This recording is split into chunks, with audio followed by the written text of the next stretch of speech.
आप देख रहे थे, मायावती भी कह रही हैं इस महिला आरक्षण बिल को लेकर कि इसे लाया तो जा रहा है लेकिन लागू नहीं हो पाएगा और इसके लिए इंतजार करना पड़ेगा। और नीति जी, यही सवाल बार बार उठ रहा है कि एक तरफ मैं आपके पास भी आ रही हूँ, मेरा सवाल आपसे भी ये रहेगा, लेकिन नीति जी काफी देर से खड़ी है। भाई, एक तरफ आप कह रहे हैं कि महिलाओं को अधिकार, महिलाओं को सम्मान, दूसरी तरफ इसके लिए इंतजार हम नहीं करा रहे हैं। 27 साल तक इस पार्टी ने जो सदन में रही है, उन्होंने राज्यसभा में पारित करवाया, वो भी बीजेपी के सपोर्ट के साथ। और जब लोकसभा में आया तो इनके भी जितने प्रतिनिधि हैं उन्हें लोकसभा में विरोध किया, मार्शल बुलाने पड़े और बिल को इन्होंने फाड़ा, सरेआम फाड़ा। और आज उस पे ही तुष्टीकरण है।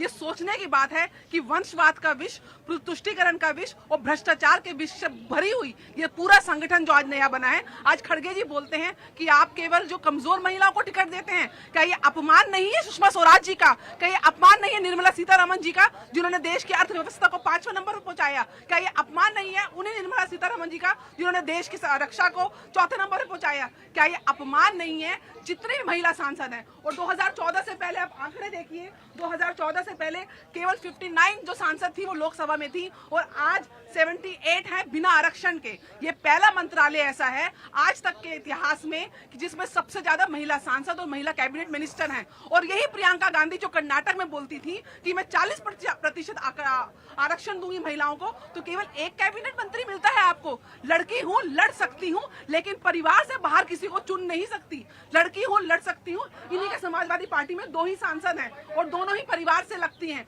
क्या एक सामान्य महिला आगे आके बढ़ नहीं सकती? और आज ये अगर महिलाओं के सम्मान की, शक्तिकरण की बात हो रही है, उनकी वंदन की बात हो रही है, तो उसमें भी इनको आपत्ति है।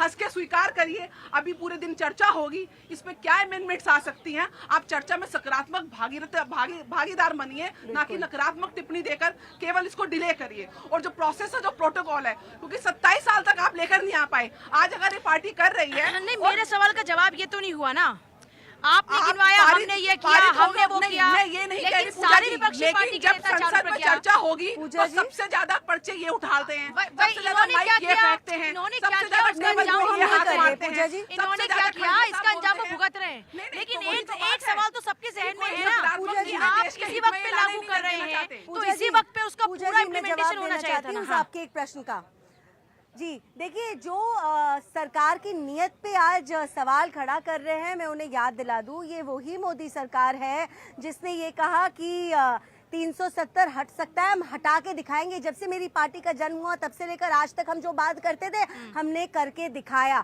लोग कहा करते थे मंदिर तो आप बनाओगे, तारीख नहीं बताओगे, देखो तारीख भी बता दी, मंदिर भी बन रहा है, बन गया, करीब करीब उद्घाटन होने वाला है। तो आप प्लीज ये देख लीजिए और समझ लीजिए कि जब एक सकारात्मक सरकार, एक सकारात्मक नेता के साथ देश का भला करने चलती है, वो रिजल्ट्स लाके दिखाती है। महिला सशक्तिकरण की बात करने वाली जो आज पार्टियां है, आज कांग्रेस सोनिया जी क्रेडिट तो लेना चाहती हैं, लेकिन सोनिया जी ने उन पार्टियों के साथ हाथ मिला रखा था जिन्होंने बिल को फाड़ के उस कागज के टुकड़े कर दिए। आप कहते थे कि सत्ता की मजबूरी है, यूपीए में सत्ता पाए रखने की मजबूरी है कि आप उन लोगों को मना नहीं कर पाए।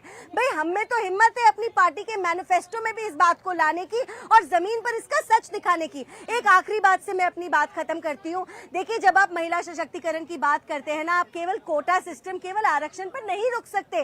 तो हमारी सरकार तो कहती है जब बच्ची पैदा होती है उसे स्कूल पढ़ने भेज दो, जब वो काम करने निकलती है, जब वो बाहर निकलती है उसके लिए शौचालय होना चाहिए, वो माँ बनने जा रही है तो उसके लिए पोषण होना चाहिए, उसको काम से छुट्टी चाहिए तो 6 महीने की उसकी मैटरनिटी की लीव होना चाहिए, वो बिजनेस करना चाहती है, उसको stand up India, startup India से लोन मिलता है, मुद्रा से लोन मिलता है। और जब उसका परिवार एक प्रधानमंत्री आवास योजना के तहत घर खरीदता है, उस घर की रजिस्ट्री भी उस महिला के नाम पर होती है। इसको कहते हैं महिला सशक्तिकरण। और हमारी नेताओं के नाम तो मेरे साथी ने अभी गिनवा दिए। इस देश में जो कुछ भी आरक्षण जिसको भी मिलता है, संविधान में प्रावधान इसलिए किया गया है जिन लोगों को सोशल रिप्रेजेंटेशन नहीं मिला है, जिनको पॉलिटिकल रिप्रेजेंटेशन नहीं मिला है, उनके लिए आरक्षण की वहाँ तरतूद की गई है। यहाँ कोई इकोनॉमिकली बैकवर्ड किसी को रिजर्वेशन नहीं दिया जाता। आपकी ये जो सोच है बीजेपी की रिजर्वेशन को लेके, ये पहले दुरुस्त कीजिए।